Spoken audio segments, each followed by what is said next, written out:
guidance of her mighty husband, and was well content to go whither his path might lead. The future was our fate, the present was our own.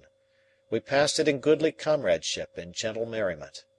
Our minds were, as I have said, singularly lucid. Even I struck sparks at times. As to Challenger, he was wonderful. Never have I so realized the elemental greatness of the man, the sweep and power of his understanding. Summerlee drew him on with his chorus of sub-acid criticism, while Lord John and I laughed at the contest, and the lady, her hand upon his sleeve, controlled the bellowings of the philosopher. Life, death, fate, the destiny of man, these were the stupendous subjects of that memorable hour, made vital by the fact that as the meal progressed, strange, sudden exaltations in my mind and tinglings in my limbs proclaimed that the invisible tide of death was slowly and gently rising around us. Once I saw Lord John put his hand suddenly to his eyes, and once Summerlee dropped back for an instant in his chair. Each breath we breathed was charged with strange forces, and yet our minds were happy and at ease. Presently Austin laid the cigarettes upon the table and was about to withdraw. "Austin," said his master. "Yes, sir." "I thank you for your faithful service." A smile stole over the servant's gnarled face. "I've done my duty, sir." "I'm expecting the end of the world today, Austin." "Yes, sir. What time, sir?" "I can't say, Austin. Before evening." "Very good, sir." The taciturn Austin saluted and withdrew. Challenger lit a cigarette, and, drawing his chair closer to his wife's, he took her hand in his. "You know how matters stand, dear," said he. "I have explained it also to our friends here. You're not afraid, are you?" "It won't be painful, George?" "No more than laughing gas at the dentist's. Every time you have had it, you have practically died." "But that is a pleasant sensation." "So may death be. The worn-out bodily machine can't record its impression, but we know the mental pleasure which lies in a dream or a trance. Nature may build a beautiful door, and hang it with many a gauzy and shimmering curtain to make an entrance to the new life for our wondering souls.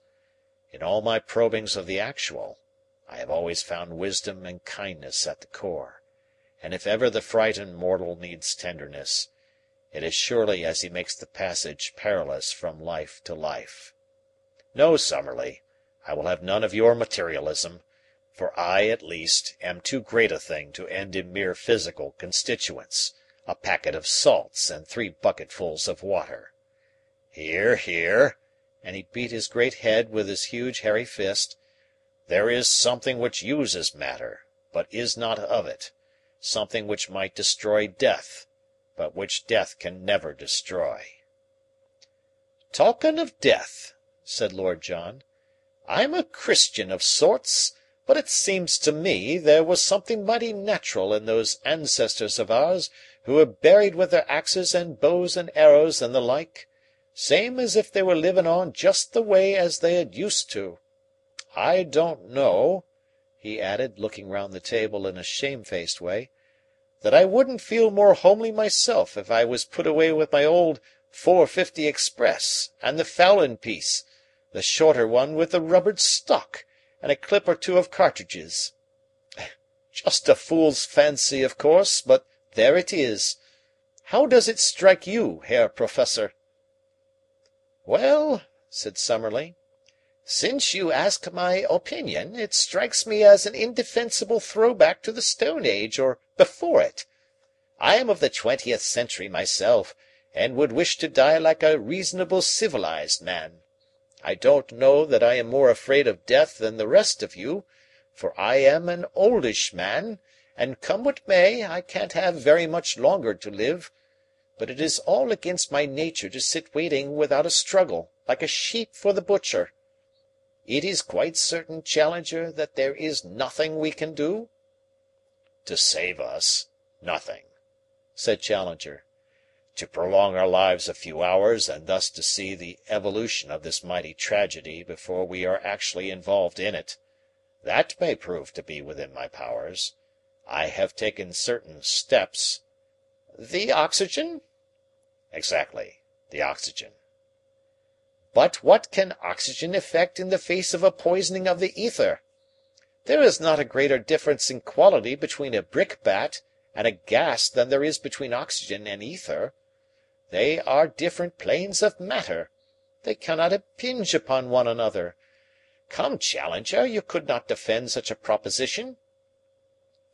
"My good Summerlee, this etheric poison is most certainly influenced by material agents.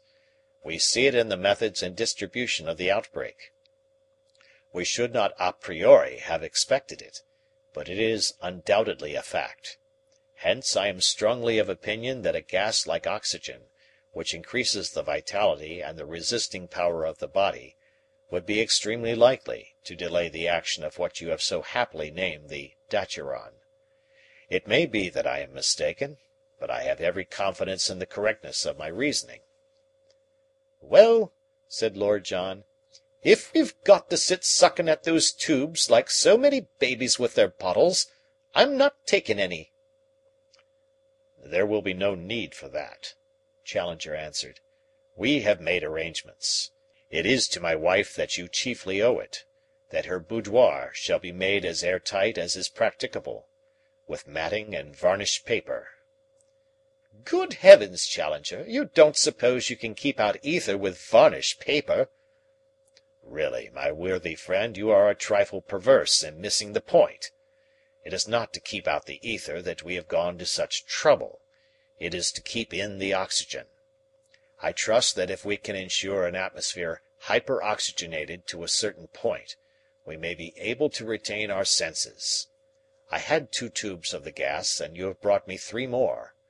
It is not much, but it is something." "How long will they last?" "I have not an idea. We will not turn them on until our symptoms become unbearable. Then we shall dole the gas out as it is urgently needed. It may give us some hours, possibly even some days, on which we may look out upon a blasted world.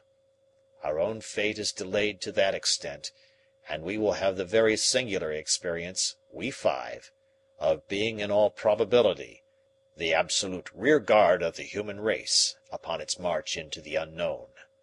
Perhaps you will be kind enough now to give me a hand with the cylinders. It seems to me that the atmosphere already grows somewhat more oppressive." End of chapter.